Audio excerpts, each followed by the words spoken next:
이태원 참사를 수사 중인 경찰청 특별수사본부가 8일 55곳을 압수수색했습니다. 그중에는 용산구청장 집무실과 부구청장실 그리고 CCTV 통합관제센터 등 용산구청 19곳도 포함됐습니다. 박희영 용산구청장은 12구 참사의 책임자로서 사퇴 압박까지 받고 있는데요. 박희영 구청장 사흘 만에 송구하다고 공식 사과를 하긴 했지만 얼마나 진심인지는 의문입니다. 그도 그럴 것이 그는 오세훈 서울시장이 서울시 구청장들과 이태원 참사 후속 대처를 논의하는 자리에도 불참했습니다. 헬로윈 대회를 앞두고 열린 3번의 회의에 모두 불참하고 야유회나 바자회에 참석해 비판을 받았는데 말입니다. 더구나 7일 국회에서는 4개월 차 구청장이었다. 관례대로 했다고 발언해 마치 전임 구청장의 책임으로 전가하려는 의도마저 보였습니다. 박희영 구청장이 구정을 살피기보다 자기 정치에 열심을 내더니 책임까지 회피하려 한다는 지적을 끝끝내 피하지 못하는 이유입니다. 먼저 세월호 참사를 목격했던 세월호 세대로서 그리고 또 동년배의 또래들을 끔찍한 참사로 떠나보낸 청년의 한 사람으로서 오늘 정부 부처 기관장들, 자치단체장들의 답변을 보면서 참 절망스러웠습니다. 구청장님, 아까 마음의 책임이다라고 말씀을 하셨어요. 저는 경악을 금치 못했습니다. 마음속으로 이 모든 것은 나의 책임이지 라고 100번 이야기하면 그게 책임을 지는 겁니까? 구청장님이 지셔야 할 책임은요, 마음의 책임이 아니라요, 진심 어린 사과, 투명하게 자료와 정보를 공개하고 왜 이런 참사가 발생했는지를 밝히고 그것보다 더 나아가서 법적으로든 정치적으로든 져야 할 책임이 있으면 구청장님께서 지셔야 되는 겁니다. 근데 마음의 책임이라뇨. 지난 열흘 동안 두문불출하시면서 무슨 생각하셨습니까 도대체?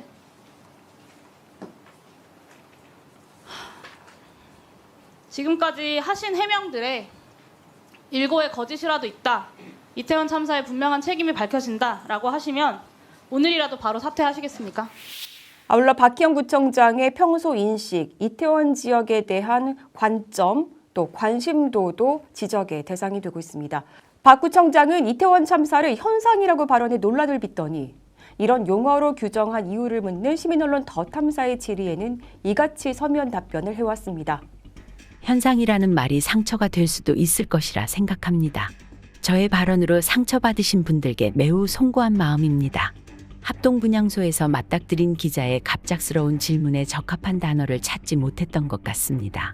하지만 분명한 것은 헬로윈은 주체가 명시된 축제나 행사가 아니라 젊은이들이 자발적으로 모여 자유롭게 즐기며 행진하는 새로운 풍습이라는 점입니다.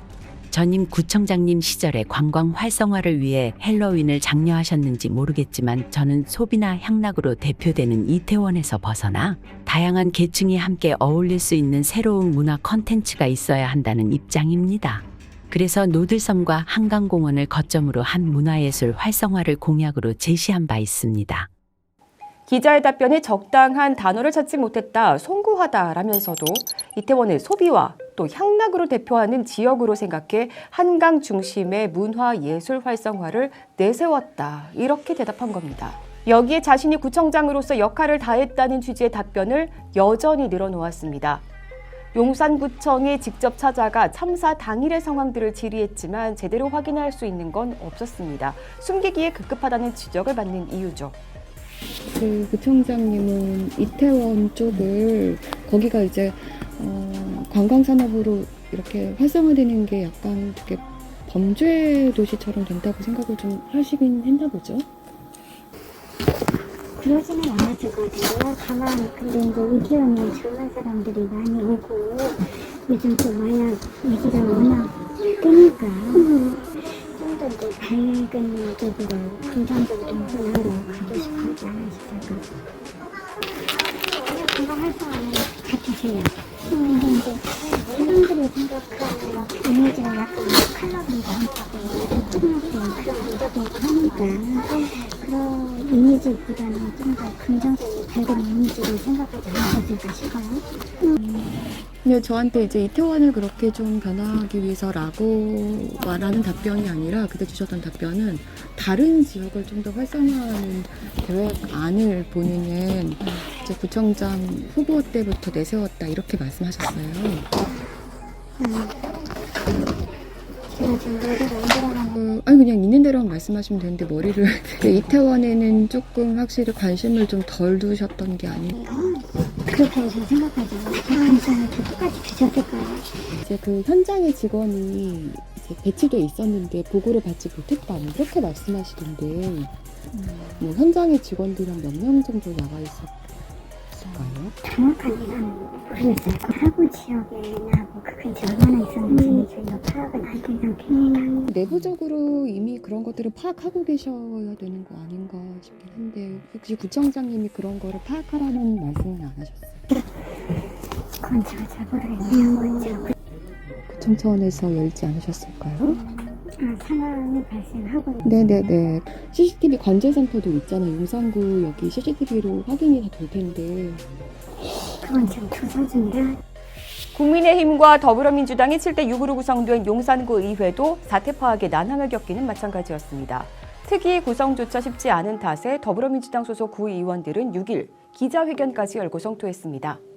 네, 구청 이제 홍보실 통해서 이런저런 질의를 하는데 뭐 참사 나고도 파악이 된 게 하나도 없어요. 그게 진짜 웃긴 게요. 네, 이럴 수가 있나? 딱 닫아놓고 네, 구청장은 구청장실에서 수칙하고 문 바로 잠그고 네, 저희가 그래서 네. 좀 그랬던 게 11월 1일까지가 회기였어요. 또 이틀은 자료 요구가 안 돼요. 이게 사각지대에 딱 걸려가지고 회기 아. 중에는 또 상임위원회를 통해서 자료 요구를 해야 되는데 네. 상임위원회가 끝나고 하루 쉬고 이제 임시회 끝이어서 이틀은 안 되고 또 네, 추석 네, 기간이었잖아요. 네. 그래서 정쟁하지 말자 약간 이렇게 돼서 이날 이제 자료 요구를 한 거예요. 그랬더니 이때 회기 중에는 뭐 자료 요구 다 받아줘야 돼 이런 분위기였어요 다. 그리고 뭐 우리가 특위도 구성하는 것도 다 긍정적이다가 갑자기 이날 이제 돌변한 거예요 이 사람들이. 네네네. 의장도 선정 안 해주고 네. 상중이네 뭐 공무원 업무가 과중하네 뭐 이런 거예요. 뭔 소리야? 그래가지고 네. 황당하잖아요. 네. 그러면서 공무원 업무 가져간 건 제가 말씀드린 것처럼 협의가 오거든요. 전화가 자기가 틀어막을 일이 아니었죠. 예, 그리고 그래서 요걸 했더니 월요일날 적극 검토를 하겠대요. 네. 그것도 웃기잖아요. 말장난이지. 그래가지고 이제 일요일날 기자회견 하게 된 거고. 지난 한 과정을 거친 후 지난 7일에야 국민의힘 구의원들도 특위 구성을 위해 서명은 했습니다. 하지만 11월 열리는 본회의를 통과해야 하는 데다 일반 특위가 아닌 조사 특위를 구성할 수 있을지 의문입니다. 이 때문에 구의원들이 8일 회의를 이어갔지만 평행선인 상황입니다. 예, 근데 네네. 조사특위랑 또 많이 다르더라고요. 조사특위는 증인도 부를 수 있고 뭐 과태료도 매길 수 있고 막 강제성이 좀 있어서 네. 자료 요구도 좀 세게 할 수 있고 그래서 조사 요구서라는 걸 또 채택을 해야 돼요. 네. 그래서 임시회를 최대한 빨리 개최해 달라 이걸 두 네. 가지를 요구하려고 그래요. 임시회 개최랑 그 조사 요구서 통과시키는 거 두 가지를 대신 이제 요구해서 또 만약에 이상한 식으로 뭉개면 또 기자회견 하겠다 이렇게 할 거예요. 오천진 용산구의회 의장은 도대체 무슨 생각을 갖고 있을까요? 직접 찾아가 봤습니다. 지금 뭐 회의 바로 하신다고 특위 구성 때문에 계신 거예요? 왜 여태 안 올렸어요? 어디? 특위가 구성이 여태 왜 안 됐어요? 사인했어요? 예? 사인 다 했다. 다 하셨어요? 그럼 언제부터 이제 특위가 구성돼서 11월 20일 이제 본회의에 통과돼야지. 용산구청에서 자료 좀 받으셨어요? 자료 못 받았어? 무슨 자료가? 네? 자료 무슨 자료? 아니 그러니까 왜 이렇게 사고가 났는지 사실 뭐 예를 들자면 저는 제일 궁금한 게 현장에 아니 그러니까 지금 거기에 예. 위원회가 되면 이제 그때 이제 다른 게 되면 이제 자료 요청을 바로 가지고 오겠지. 그리고 그러면 지금 알다시피 예, 국회 자료가 500건이 내려왔어요. 네. 국회 자료를 먼저 해줘야 돼요. 우리 의원들 자료 먼저 해줘야 돼요. 근데 그게 그 자료가 그 자료 요구하는 게 비슷할 거 아니에요? 그러니까 얘기는 네. 자 국회는 네. 법정수기 조사기관에도 자료 요청을 갖다 줘야 돼. 법으로 정해져서 국회 용산구청 직원들의 고충을 대변하기라도 하듯 설명하는 용산구의회 의장입니다. 그러더니 박희영 구청장과 자신이 얼마나 당일 고생했는지 마치 무용담처럼 늘어놓기까지 했습니다. 이번에 뭐 예를 들자면 저는 제일 궁금했던 게 거기 현장에 뭐 직원이 나가 있었다. 근데 난 뭐 그거 모르겠어. 구청장은 그건 부탁용이니까 난 저는 모르고. 전혀 모르겠어요. 저는 나는 가서 청장님하고 문 때려보시고 시차 45고 다 날르고 덮어주고 다 했어. 저 청장이 나왔더니 거기 오늘은 그 체육관 나왔고 네, 그 청장이랑 문 부시고 들어가서 그 시체를 갖다가 들어온 것 같다 그냥 뭐 스트로폴 덮어놓은 거 다 우리가 직접 우리 구조를 직원들하고 하셨다고요? 총무과장하고 박혜영 청장 나가고 아, 그런 거 그렇게 일한 거는 뉴스 아니야. 못된 것만 자꾸 뉴스 내거든요. 뭘 못된 거를 잘한 건 왜 뉴스 하는데 못된 건 뉴스 자꾸 내느냐고. 아니 지금 이거를 파악하는 게 먼저인데 그거를 주시면 되죠 그러면 아니, 그렇게 자료를 하고, 아니, 자료를 그러니까 요청하는 자료나 이런 것들을 빨리빨리 주시면 되죠. 그러니까 지금 하고 있으니까. 네. 박형우 구청장님이 응. 시신도 나르고 이렇게 하셨단 말씀이신 거죠? 그 나랑 같이 우리 공무원들 총무과장으로 같이 다 했어. 그 타임라인도 좀 주실 수 있어요 그러면? 거기 들어가서 사진 찍는 거 되게 좋아하시는데 사진도 찍으셨어요. 사진 찍는 거지. 그 유실물들을 아직 다 안 찾아가고 있다고 거기 하던데 거기 유족들한테 혹시 연결시켜. 안내가 좀 됐나요? 그건 방송에 매일 나오잖아. 방송에 나온다고요? 그것도 네. 경찰청에서 우리한테 의뢰 와서 우리가 연락 시켜준 거고. 또 우리 회의하시는 거 참관 조금 저 잠깐. 조용히 하고 있겠어요. 아니 잠깐.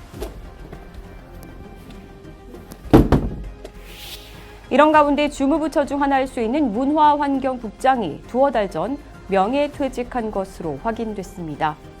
함께 용산구청에서 근무했던 직원의 말입니다. 얼마 전에 용산구청에서 명예퇴직하셨잖아요. 3년 정도 남으신 걸로 알고 있는데 3년은 아니고요. 그러니까 퇴직 날짜로 따지면 2년 3개월. 9월 30일자 정년 퇴임했으니까. 이유가 있으셨을까요? 총장이 바뀌면서 딴 데로 가라. 다른 구청. 다른 그것도 구청을- 정해진 거 없이 원래 그 본인 동의를 받아야 되니까 막 보낼 수는 없고 압력을 낸 거죠. 근데 그때 좀 모욕을 줬다고 제가 이렇게 들었습니다.